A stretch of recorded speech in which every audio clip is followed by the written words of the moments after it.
Pô, mas deu um alento aí, hein? O aumento do PIB no terceiro trimestre, aí alta de 0,6%, né? Superou acima do expectativas.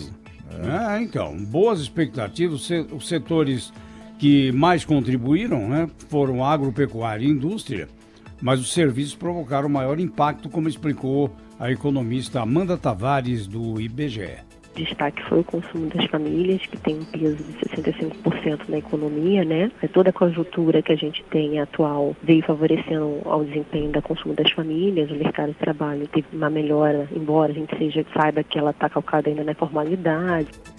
E o presidente Bolsonaro disse que veio em boa hora esse resultado positivo. Pode ser inesperado para os analistas econômicos, mas da nossa parte sabíamos que viria uma boa notícia. E ela veio numa boa hora. E a minha equipe econômica, a nossa equipe econômica, de todos vocês, diz que a previsão para o próximo trimestre é crescer. O Brasil está crescendo. A economista da Fundação Getúlio Vargas, Luana Miranda, aposta que o PIB pode fechar o ano com uma alta acima de 1% e projeta crescimento de 2%, o dobro, em 2020. Os recursos do FGTS parece que tiveram impactos significativos a partir de setembro. Isso deve continuar ao longo do quarto trimestre. Então, a expectativa é de uma aceleração no quarto trimestre em relação ao terceiro. Thaís Herédia.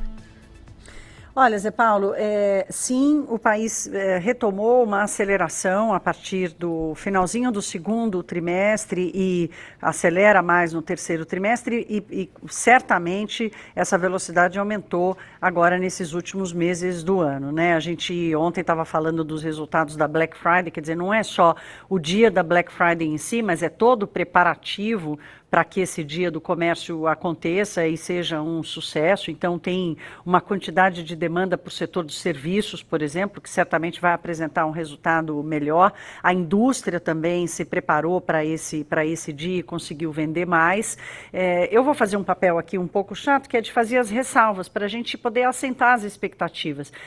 Esse ajuste para cima das previsões para o PIB, eles fazem todo sentido e eles realmente têm que acontecer. A economia deve crescer mais de 1% esse ano, a maioria dos bancos já mexeu nas suas previsões, os grandes bancões e também as consultorias e as instituições aí, acadêmicas inclusive, os bancos estrangeiros também estão fazendo isso. Essa revisão atinge 2020 não só porque a gente começa o ano numa velocidade maior, mas também porque tem fatores relevantes aí que vão corroborar essa aceleração, quais sejam.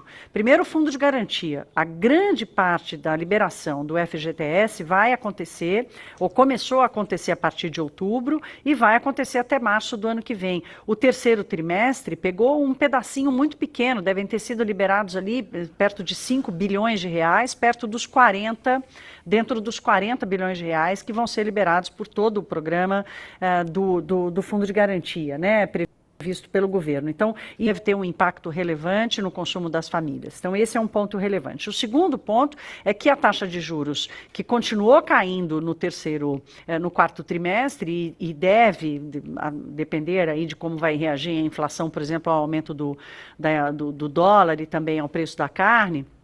Mas, de qualquer forma, a gente vai conviver com uma taxa de juros ali entre 4,5% e 5%, e há uma defasagem do efeito dessa taxa de juros na economia. Então, faz sim todo sentido essa revisão para cima, e o que os economistas estão chamando a atenção é que dessa vez o modelo do crescimento econômico é diferente, porque você não tem indução do Estado, você não tem nenhum comprometimento fiscal, ou seja, o Tesouro Nacional não está bancando crédito subsidiado, pelo contrário, isso está reduzindo, não tem programa de aceleração do crescimento, PAC, nem nada disso. Agora, isso não significa que isso é sustentável ao longo do tempo. Programas de infraestrutura, o Brasil é um país ainda muito pobre que demanda uma participação do investimento público, e o ano que vem a gente sabe que a previsão é de ali menos de 20 bilhões de reais do investimento público.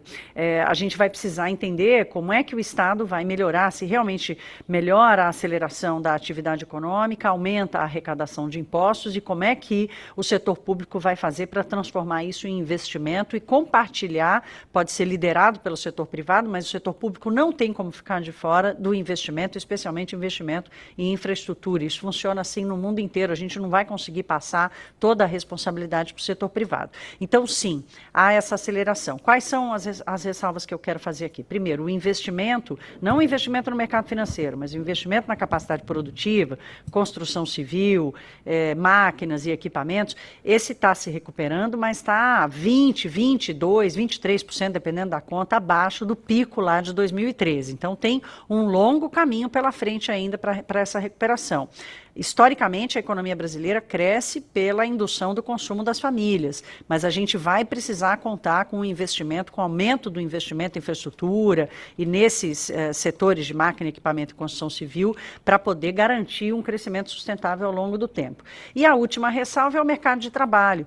A gente está também analisando aqui os dados do IBGE, do mercado de trabalho no Brasil, e está assistindo ao aumento da informalidade. Isso é uma precariedade do mercado de trabalho que não garante uma sustentabilidade, por exemplo, da segurança das famílias com a renda, e isso também pode acabar comprometendo o consumo. Então, o cenário é benigno, o cenário é propositivo, é positivo para uma segurança maior dos empresários, para uma segurança maior das famílias, mas ainda temos uma taxa de desemprego muito alta e ela vem se reduzindo muito gradualmente às custas do aumento da informalidade. Então, vamos ser realistas. E a indústria, hein? É uma pergunta que não pode calar, porque a indústria está demorando, né, para dar sinais de recuperação. Nesse terceiro trimestre apareceu bem? Não. Esse terceiro trimestre houve uma recuperação robusta da indústria extrativista, que havia perdido muito, a 2 dígitos, nos 2 primeiros trimestres, por causa da tragédia de Brumadinho, e ela agora teve uma recuperação expressiva. Agora, a indústria da transformação, que são as fábricas, né, que são aquelas que dão os melhores empregos, com os melhores salários e demandam os melhores e os maiores investimentos, essa está em recessão, ela está negativa já há 2 trimestres seguidos, boa parte por culpa da Argentina, que é uma das maiores compradoras dessa indústria. Então, essa é uma ressalva importante, Zé Paulo, porque a indústria brasileira, especialmente a indústria de transformação brasileira, dependeu de subsídio muito tempo, de benefícios fiscais. E se a gente está dizendo aqui que o Estado não pode mais participar, que o setor público não pode mais participar, essa transição do financiamento da produção da indústria brasileira, mais o choque da Argentina, tem cobrado um custo alto desse setor. Bom, o fato é que o resultado do PIB no terceiro trimestre meio que desmoralizou aí, né, os analistas que a gente ouviu, os profetas do caos, né, aqueles que só veem, aliás, até quando a notícia é boa, procuram ver sempre o lado, encontrar lado negativo. E mais do que isso, né, projeta um futuro menos problemático para um país como o Brasil, que nos 2 últimos anos do governo Dilma, incluindo aí os 6, 7 meses já do governo, do primeiro ano do governo Michel Temer, um país que em 2 anos caiu, teve o PIB reduzido, encolhido em mais de 7%, e agora tem uma expectativa de crescimento que supera o que diziam os profetas do caos, né? E ainda mais projetando para 2020 um crescimento de 2,3%. Isso eu não consigo ver coisas negativas em números tão positivos para os brasileiros. Cláudia, eu não sou profeta do caos, não, hein? Deixar isso claro novamente, aqui. Eu não comento, eu não respondo, sabe? Eu não comento o que você está falando. Eu comento o assunto, o tema. Eu entendo. Não, eu só faço a ressalva porque eu acho importante a gente considerar, especialmente quando eu falo da questão do mercado de trabalho, porque nós estamos falando da qualidade de vida das pessoas, né? E nós estamos falando de uma economia que, historicamente, como eu disse aqui, depende muito do consumo das famílias, e esse consumo das famílias ele precisa estar calçado num ambiente de trabalho que não seja tão precário como está acontecendo hoje. É natural que a informalidade, com a estrutura da economia brasileira, que a informalidade ela cresça num momento de retomada. Foi assim também lá em 2017. O que precisa acontecer é uma transição, é isso que a gente precisa acompanhar. Precisa acontecer uma transição da informalidade para a formalidade.